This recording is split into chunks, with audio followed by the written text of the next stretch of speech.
ऐं वरी 21 रमज़ान सोहणे शेर खुदा जो विसाल अचो। सुभान अल्लाह। वलियन जे सरताज महबूब जे दामाद शेर खुदा इमामुल मशारिक वल मगारिब हजरत शेर खुदा अलीउल मुर्तज़ा करमल्लाहु वजहुल करीम सोहणे शेर खुदा जे विसाल जो ॾिहाड़ो आहे। ऐं खुदा जो कसम असुल हैदरी असीं आहियूं। असुल हैदरी असीं आहियूं। छो त रोज़ो अली खे पसंदि आहे, रोज़ो रखंदो आहे सुन्नी। नमाज अली खे पसंदि आहे पसंदि या न? नमाज अली खे पसंदि आहे न? घोटो अली खे पसंदि न आहे।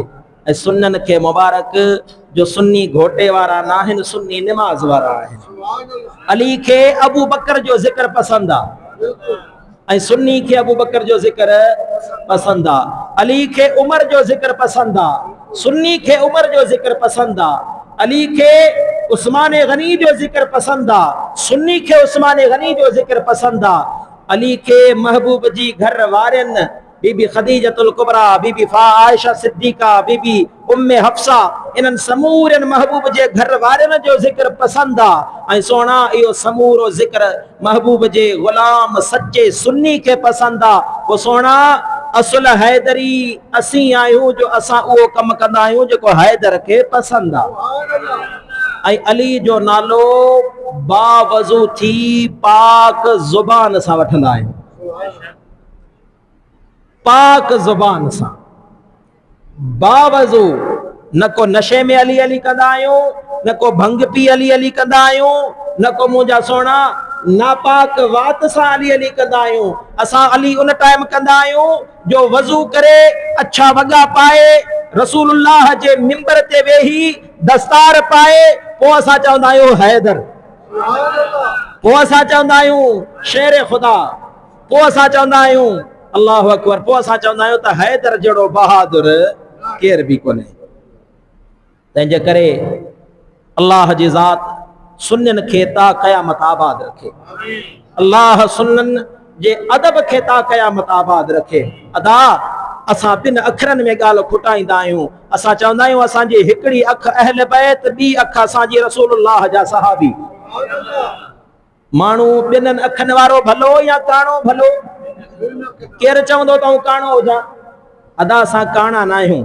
अलामा खादिम साहब फरमाईंदा हा, असीं पाण बि अच्छा आहियूं ऐं असांजूं ॻाल्हियूं बि अछियूं आहिनि। असां पाण बि रोशन आहियूं, असांजूं ॻाल्हियूं बि रोशन आहिनि। पाण फरमाईंदा हा, न असां कारा न असांजूं ॻाल्हियूं कारियूं, असां अल्हम्दुलिल्लाह अच्छा आहियूं ऐं असां नूर वारनि जी ॻाल्हि कंदा आहियूं। तेरी नस्ले पाक में है बच्चा बच्चा नूर का, तू है ऐने नूर तेरा सब घराना नूर का।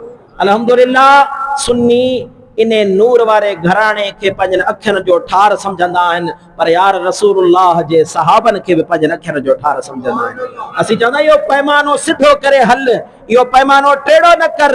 जो तूं रसूलुल्लाह जे सहाबनि सां प्यार करे अहल बैत खे छॾे ॾी तब तुंहिंजो पैमानो ख़राब, तूं काणो आहे। पर जे रसूलुल्लाह जे अहल बैत सां प्यार करे सहाबा खे छॾे ॾी तब तूं काणो आहे। सुन्नी उहो आहे जंहिंखे अल्लाह ॿई अखियूं नसीब कयूं आहिनि। अल्लाह जी ज़ात असांजो इहो इश्क सलामत रखे। रब्बा रखी मेरा इश्क सलामत। हज़रत सुल्तान बाहू फरमाइंदे रब्बा रखी मेरा इश्क सलामत। अल्लाह ताला अहले सुन्नत खे ता क़यामत आबाद रखे।